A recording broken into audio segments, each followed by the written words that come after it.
Ji, thank you very much once again, Shahrukh, for being with us at Immigration District Lahore office. अच्छा, मेरा सवाल work permit के हवाले से है. As we all know कि Pakistan is the fifth most populous country in the world. एक बहुत बड़ी population है. अच्छा, इसमें जो young population है वो 65% of the total population है, जो कि under the age of 30 years है. इसमें से बेशुमार लोग हैं जो कि कनाडा या दूसरे मुल्कों में सेटल होना चाहते हैं. Most of them actually dream towards Canada. अच्छा, उसमें वर्क परमिट का ऑप्शन लोग देखते हैं कि उनको किसी तरह से कनाडा का वर्क परमिट मिल जाए और वो परमिट के थ्रू खुद और अपनी फैमिली के साथ सेटल हो जाए.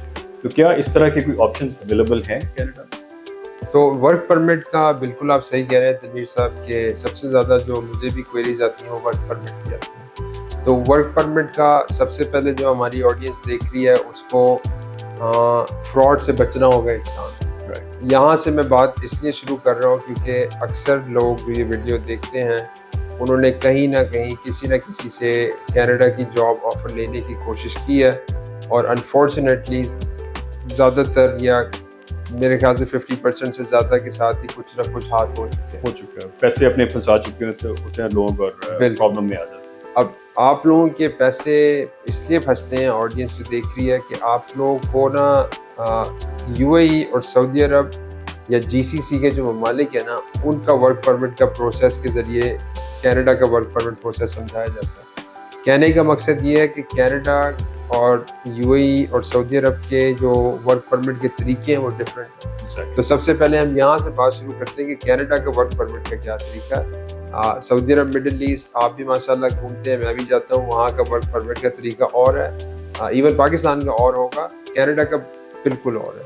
तो सबसे पहले जो लोगों को वर्क परमिट चाहिए उन्हें ये चीज़ समझनी होगी कि आपके पास एक लेजिटिमेट एम्प्लॉयर होना चाहिए कनाडा से, और वो कनाडा से जो एम्प्लॉयर है उसको गवर्नमेंट से ESDC डिपार्टमेंट है वहाँ से आम तौर पे 99% केसेस में एक अप्रूवल लेना होता है.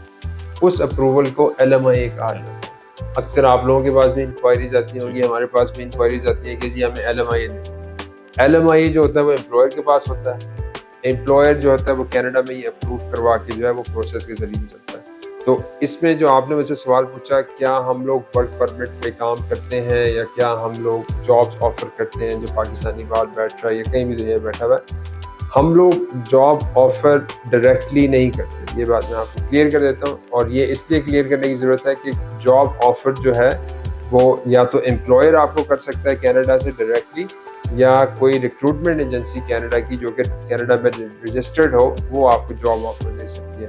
हम क्या मदद करते हैं? अब मैंने वर्क परमिट तकरीबन अपने करियर में 200 से 400 के दरमियान तो किए होंगे कम से कम.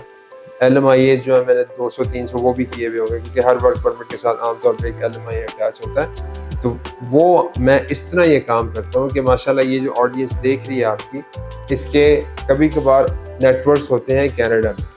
वो नेटवर्क्स मुझे कनाडा में इंगेज करते हैं कि हम XYZ बंदे को बाहर से मंगाना चाहते हैं और आप हमें LMIA करके दें. तो LMIA वो बंदा करके एम्प्लॉयर जो है मुझे डॉक्यूमेंट्स देता है, उसके ज़रिए हम एक labour market impact assessment approve करवाते हैं. उसके बाद वो जो उसको एम्प्लॉय की ज़रूरत है वो उसको वर्क LMIA देता है और वो वर्क परमिट पे आ जाते हैं.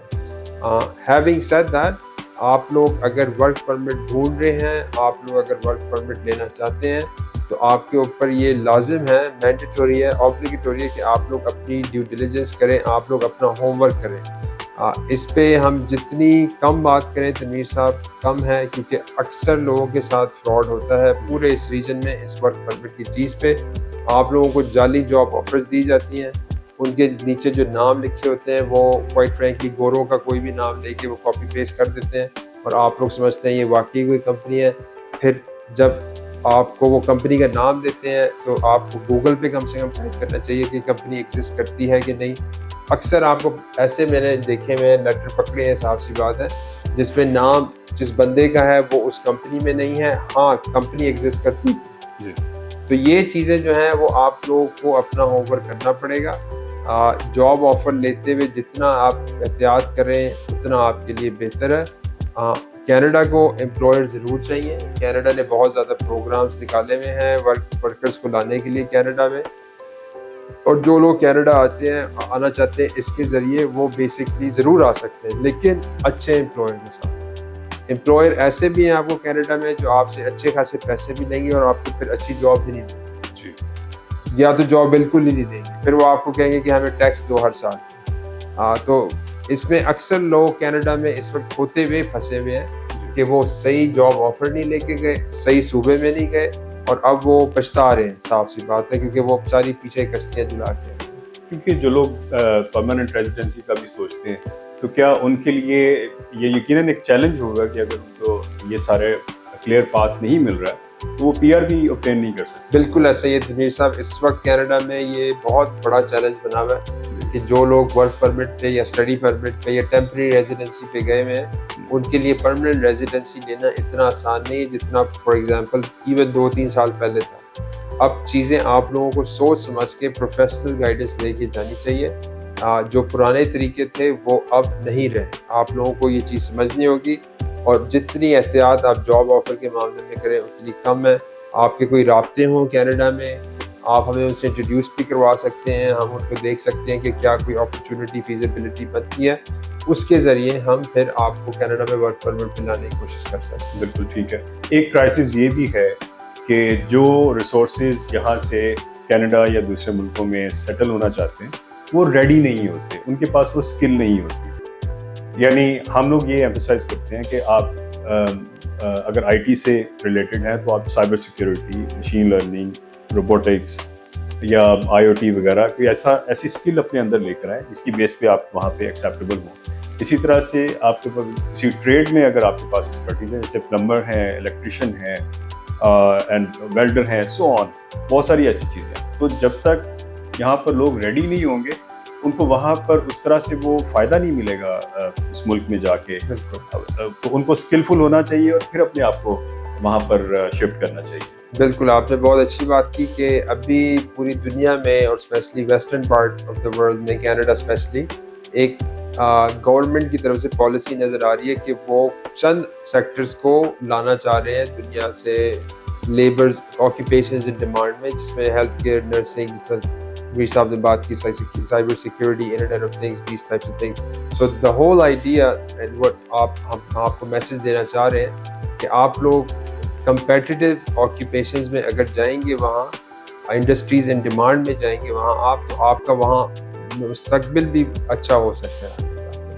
تو کوشش کریں کہ آپ لوگ اپنا اسکل لیول جو ہے اس طرح رکھیں۔ ایک ہم ایگزامپل دیتے ہیں، تنویر صاحب کو بھی شاید اس کی کافی انکوائریز آتی ہوں، مجھے تو کم سے کم ڈیلی کی ایک آتی ہے کہ ہمیں جی ٹرک ڈرائیور کی جاب دے دیں یا ڈرائیور کی جاب دے دیں۔ اب کینیڈا میں ایک چیز میں آپ لوگوں کو کلیئر کر دوں، ڈرائیور کی جاب کے لیے جب تک آپ کے پاس وہاں کا لائسنس نہیں ہوگا تو آپ ڈرائیور نہیں بن سکتے۔ تو یہ اکثر مجھے اسپیشلی یو اے ای اور پاکستان سے دونوں سے آتی ہے انکوائریز کہ ہمیں ڈرائیوری کا لائسنس دیں۔ پھر جہاں تک ٹرک ڈرائیور کی ڈیمانڈ ہے، ہاں اس طرف ایک نیا پروگرام آیا ہے جہاں پرماننٹ ریزیڈنسی ایکسپریس انٹری کے ذریعے جو ٹرانسپورٹیشن ٹرک ڈرائیور ہیں وہ اگر سرٹن ایلیجیبلٹی کرائٹیریا پورا کرتے ہیں وہ سیدھا پی آر پہ آ سکتے ہیں، وہاں جا کے وہ اپنی لائسنس کرتے ہیں۔ تو آکوپیشنز ان ڈیمانڈ جو ہیں آپ لوگ ان پہ آئیں، ہم لوگ اس طرح کام کرتے ہیں، ہم لوگ کوشش کرتے ہیں کہ اسی کے ساتھ ہم ڈیل کریں۔ بالکل۔